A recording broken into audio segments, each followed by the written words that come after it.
Mula sa Family and Community Medicine ng Region 1 Medical Center. Ako po si Desiree Hope Flores at inihahandog namin sa inyo ang isang advokasya para sa mental health ng mga kabataan na ang pamagat ay manatiling kalmado, huwag ma-stress, panatag sa isip para sa mapayapang buhay.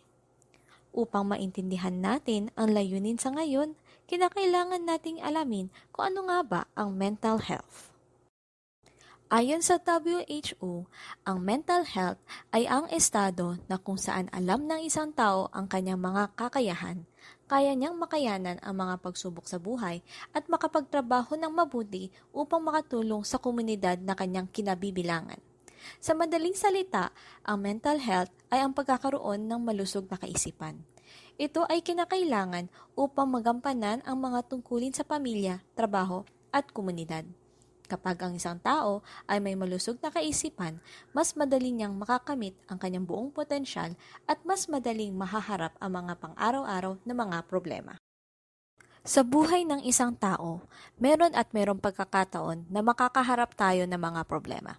Kapag dumating sa punto na hindi na ito kaya harapin ng isang tao, maaari itong magsanhi sa mga sakit sa mental health. Sa slide na ito, makikita natin sa iba't ibang datos galing sa WHO na maraming mga bata at kabataan ang may mga mental health problems. Kabilang na dito ang mataas na bilang ng mga may depression, anxiety, behavioral disorders at suicide. Kaya importanteng bigyan natin ng pansin ang kalagayan ng isip nila habang maaga pa. Maraming bagay ang pwedeng makaapekto sa mental health ng mga kabataan. Ilan sa mga ito ay ang sumusunod.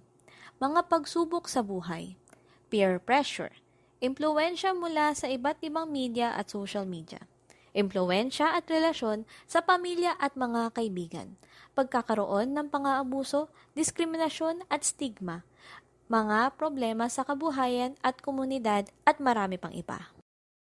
At dahil sa mga bagay na ito, tumataas ang tsansang magkaroon ng mental health problems ang mga kabataan katulad ng anxiety, depression, ADHD, conduct disorder, anorexia nervosa, bulimia nervosa.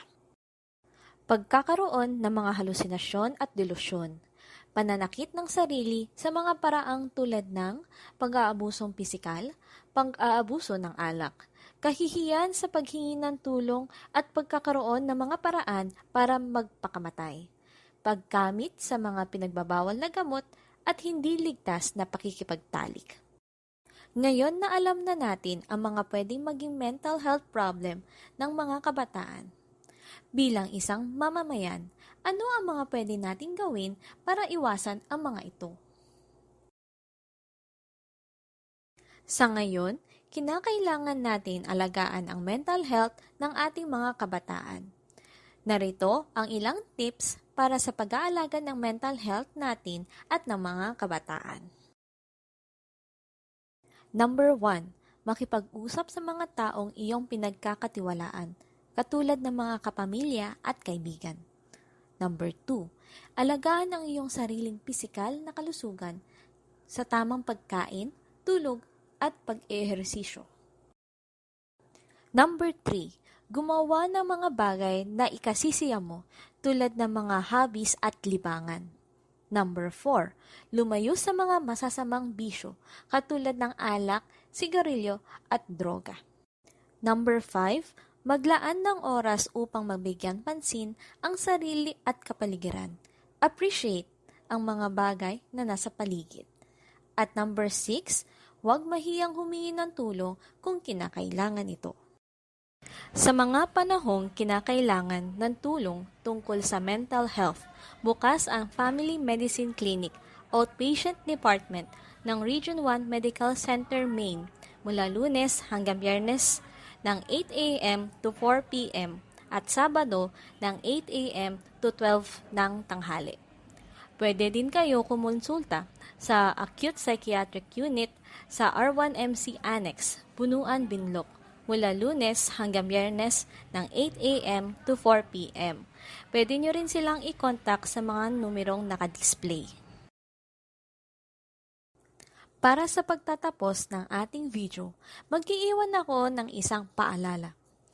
Darating ang oras sa buhay natin na tayo ay mapapagod.